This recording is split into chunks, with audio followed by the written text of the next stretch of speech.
Welcome, Terry Brennan. Today, as part of LGMA's Oral History Project, we honour Mr. Terry Brennan, a fellow and life member of LGMA who has dedicated his entire career to serving local government and community.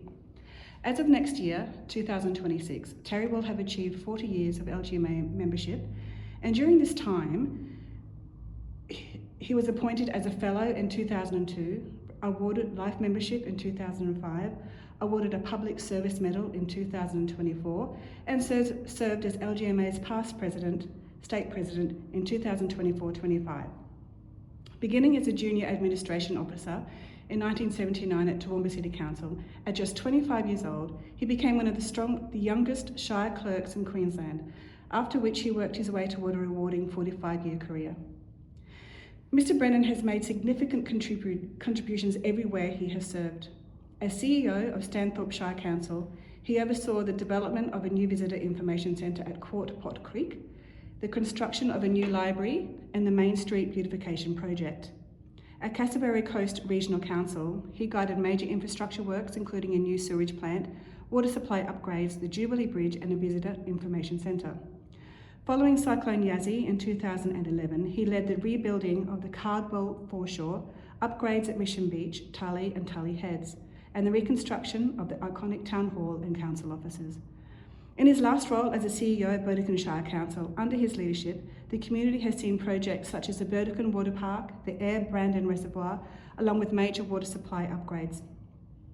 His influence has extended beyond council boundaries. He has served on the boards of Queensland Local Government, Mutual and Local Government WorkCare since 2005, and has played an active role in the North Queensland and Far North Queensland regional organisations of councils. Mr. Brennan is recognised for his humility, personalised approach to leadership and commitment to staff. He is known for going above and beyond in service to the community. The legacy of Mr. Terry Brennan is one of innovation, resilience and dedication, shaping communities across Queensland for more than 4 decades. Now retired since 2024, he enjoys travel, time with his family, and is looking to relocate closer to his children. So again, that's a big introduction, but welcome, Terry. Thank you. Thank you again for coming today. It was a mouthful, wasn't it? It was a bit of what a career. Yeah. Fantastic, and it really is an honour to have you here today. Thank you so much. So what I'm going to do, Terry, is just going to throw to you and ask you some questions, Yes. you know, as part of your legacy to hand on down to future generations. So I'll start with, I did a little bit of a brief history there Yes. for you. Would you like to add to any of that, or? No, look, I think that's a pretty fair summary. Started my career in Toowoomba as straight out of high school. Studied externally and part-time at the what was the DDIE then, but now the University of Southern Queensland to get qualified, and spent 5 years at Toowoomba as a trainee local government clerk. In those days, you were required to gain experience across a range of council operations and activities to get qualified. So had to leave Toowoomba to perhaps achieve that, and went to Boona for 3 years, Boona Shire, which is now part of Scenic Rim, and subsequently served at Inglewood as a very young Shire clerk at 25 for 7 years. Then on to Stanthorpe, where we spent 14 years, which was a very enjoyable part of our lives, and then local government amalgamations came along and lots of councils changed, and Stanthorpe became part of Southern Downs, and at that stage took the opportunity to go to Cassowary Coast in Innisfail. So I went from probably the coldest place in Queensland to one of the hottest and the most wet areas of Queensland. So I spent 8 years there, and then subsequently another 8 years in the Burdekin living in Ayers, which is where I currently reside. Fabulous. What a big contrast of places that you've been there, and lots of different, I guess, characteristics of the councils from each of those. Yeah, councils definitely, and that's sort of, I suppose, part of the challenge as a role CEOs, and working with new groups of people in terms of council and staff, and certainly post amalgamation, it was quite challenging.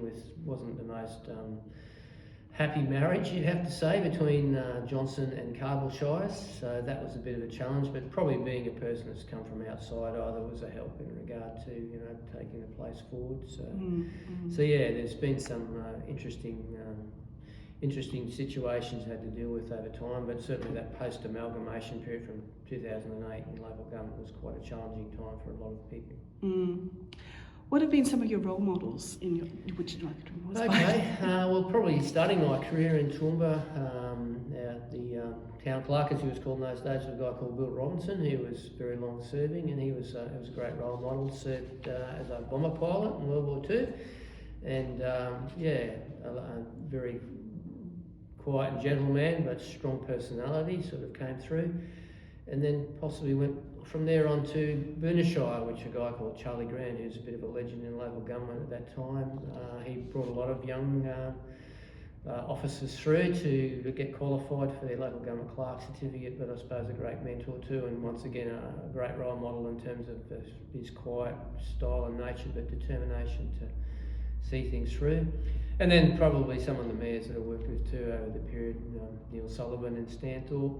Once again, he was a World War II pilot and a strong personality, but strong driver for the community. And when I went to Cassery, a guy called Bill Shannon was the mayor, and he came from outside local government to take on a role which was pretty demanding. So we worked very closely together to sort of put the place on the right footing. And probably in my recent career with Lynn McLaughlin as mayor, has got a lovely personality too, and we work together very effectively. But she's been a great mentor and confidant. Yeah, that's wonderful. So what changes did you observe in your time, regulatory, political, and how do you see some challenges moving forward in the current climate? Yeah, well, certainly the role of local government has expanded significantly since I started. I suppose the focus was very much around, infrastructure and some service provision. There's a lot more, people services that we provide these days than what we used to. Technology's changed a lot in terms of expectation. I suppose in the early days of my career, you used to write letters and you'd wait a couple of days to get a response, and fax machines were a wonderful toy or invention at that time, whereas today everything's sort of so much more time pressure driven in terms of people's expectations. And I guess in some respects that's a good and a bad thing, to understand when you should act and when you should wait. That's a big challenge. I think sometimes we respond too quickly to issues that probably aren't really issues, but people sort of drive social media, and I think you've got to be very careful around that. But councils these days have probably got a lot more challenges to face in terms of responding to community expectation, which continued to grow, but people aren't always prepared to pay for the services they'd like. So, but look, there's a lot of good support now from the state and federal governments to assist councils, but financial sustainability has become a key issue. So councils have to be very careful in terms of what new services or new activities they take on to ensure that they can fund them, and plus look after everything that they've currently got, and that's where asset management has become such a crucial aspect of your budgeting and financial management. Definitely. Would you like to share some highlights, maybe one particular one that stands out from your career? Oh, well, look, there's probably been a couple, but certainly some of those projects you mentioned in the introduction have been highlights for me.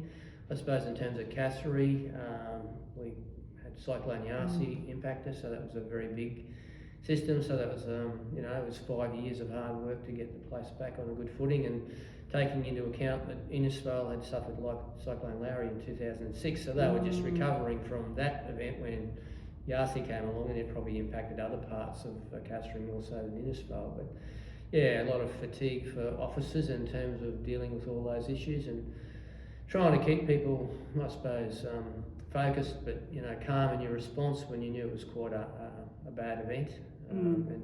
And going through those various phases was a big learning curve for me. I really hadn't experienced anything like that before. So I think to see that occur and sort of projects get completed, and the Cardwell Foreshore was a huge project when you saw what devastation happened there from the cyclone. So I think that would probably be a highlight in terms of my career, sort of the getting Cassery on a good footing. It was probably had very poor financial prospects when we were amalgamated. We had to work closely with the state to take on some of the big infrastructure that needed, but we had to demonstrate that we were getting our house in order to get the state to help us. So I think that would be a real career highlight for me. Yeah, absolutely. It's a beautiful spot in the world. Yes, it is. It's so stunning. What are some lowlights? Maybe. Okay. Probably from a personal perspective, I suppose the nature of how CEO roles have become contracted, and you find that change in political leaders leads to change in your situation. I always prided myself on having good working relationships with the mayors that I worked with, but new people come along and they might not feel that you can serve someone and then work with someone else, which we can. I think in local government, it's we give frank and fearless advice to anyone, but we look to build teams. So some of the lowlights have probably been some of those circumstances where your careers had to take a change in direction because of a change in the political sort of outlook of the council and new people being elected. So that's a challenge, but that's the reality of local government in senior positions. So. And it hasn't always been like that, right? No, it hasn't in the past, and I suppose you just got to learn to accept it's not necessarily that you haven't done your job well. It's just the way they feel. So that takes a little bit of getting used to, and it creates a bit of upheaval for your family. Obviously, you've got to look to a new place to live, but that's been a positive too in terms of establishing new friendships and working in new communities and contributing to their development. So. Absolutely. As a CEO, what has worked for you? It's a hard one, I suppose. Listening to good advice. I suppose early in my career I sort of felt I had to do it all, but I sort of learned further into my career that if you've got good people working with you, if you give them the ability to make decisions and you're confident in what they can do, building good teams is the key to sort of success, I think, in terms of council, and building good relationships with your councillors too. That doesn't mean that you agree on everything, but I guess it's a matter of respect and trust as a two-way sort of perspective with them in terms of they can trust you with your advice, and look, I was always willing to say, well, if I didn't know, I didn't sort of try to come up with an option if I didn't have, and I always found that if I had time to think an issue through, could always come up with a solution, but you can't always do it just off the cuff. So that's what worked for me. I suppose I tried to be pretty calm in my response, not be too emotive and be driven, and once again, as I talked about before, sometimes taking a bit of time to come up with a solution rather than thinking you've got to find the answer to every issue straight away. Yeah, absolutely. What did you have to change about yourself or your approach along the way? I guess, as I said before, it's probably one. I was probably a bit of a control person in the early days, so I sort of felt I had to be across it all and understand it all. I think I had to change that aspect of my style of personality to develop, confidence in others, and that comes with, I suppose, building up trust and seeing how people work. Sometimes you had to let things go through that you probably wouldn't necessarily like to yourself, and sometimes people didn't necessarily act in the time frames that you like, but you just had to appreciate sometimes they have other time pressures. But I always tried to build good teams and support my staff so that they felt that I had their back, and then they'd have mine. So that was probably one of the keys. Yeah, wonderful. Okay, I think we touched on this one previously in what you've just spoken about, but we might see if we can add to it, or what was the most difficult part of your role? Look, I suppose the most difficult part of the role is having to tell people no at times. Everyone has the expectation that they get what they want. Sometimes you're dealing with fairly agitated people, so I suppose as my career progressed, I suffered fools a lot less than what I did earlier in my career, so my tolerance levels probably dropped for people that were genuine. I mean, the ones that have got genuine issues, for sure, we look to help them, but there were some that weren't, so that's the real challenge. That would make it harder, but yeah, I think the role's probably become a bit more demanding as people's expectations have increased in terms of wanting sort of quick fix, and I think unfortunately we've got a society now that looks to everyone else to solve their own problems rather than looking inwardly to sort of resolve their issues, and we tend to promote that, and I suppose some of the decision making that occurs too tends to be a bit knee jerk in terms of trying to keep people happy. So. the best thing about having a local government career? Oh, I think the variety of what you do, the places you get to live in, and also, I guess, the opportunity to see the outcomes of some of the projects you get involved in to sort of improve the community. They're all really positive, so you can always look back and say, well, I had a little input into that, or I'm involved in a decision on that to go forward. So saying in my current circumstances in the Burdekin, there's some projects that were, one particular one with the macroalgae project that was earmarked and well progressed, but didn't get finished in my term, but I can look back and say, well, that was, you know, a great outcome, and that's going to be a real innovation that will serve many councils across Queensland if they look to adopt it. So yeah, they're the real positives. You always look to what you've achieved, and also the people you've worked with and the friendships you develop over time to work together to achieve good outcomes for the community. So it's always nice, and it was, you know, it's nice to go back to places like where I lived in Stanthorpe now and just see how much that community's progressed, and you feel, wow, we had some little input into that.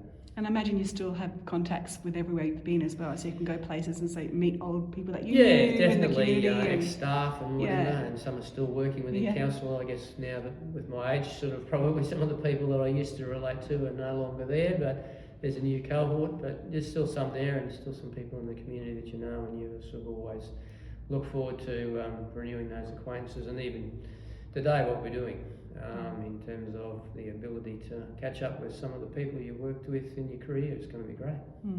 Absolutely. Okay, so the last question. Sure. Do you have any advice to newcomers or prospective local government CEOs moving forward into the future for the next generation, etc.? What would you like to see? Oh, look, I think you want to see strong leadership. I think you want to see that you're giving good advice to councils and for the right reasons, you know, in terms of what's the right outcome. I think be true to yourself in terms of how you go about, you know, your thing. So you've got a style, and you should, you know, that should be your guiding principles in terms of that you follow those in what you do, and use your people well, support your staff, but build that trust and loyalty there, and also with the elected representatives as best you can. Some councils are a bit more political than others, so that can be a bit challenging, but yeah, I think my advice would be to listen to the views of others, take it all into account, and then, you know, reach your decision with some sort of consensus rather than just feeling the burden is all on you to sort of deal with every issue and solve every problem. Well, thank you so much, Terry. That was very informative, and I'm sure people will look back on this and get some tips for you moving forward into the future. Okay. Thank you so much for your service. That's all right. Thank you. We'll see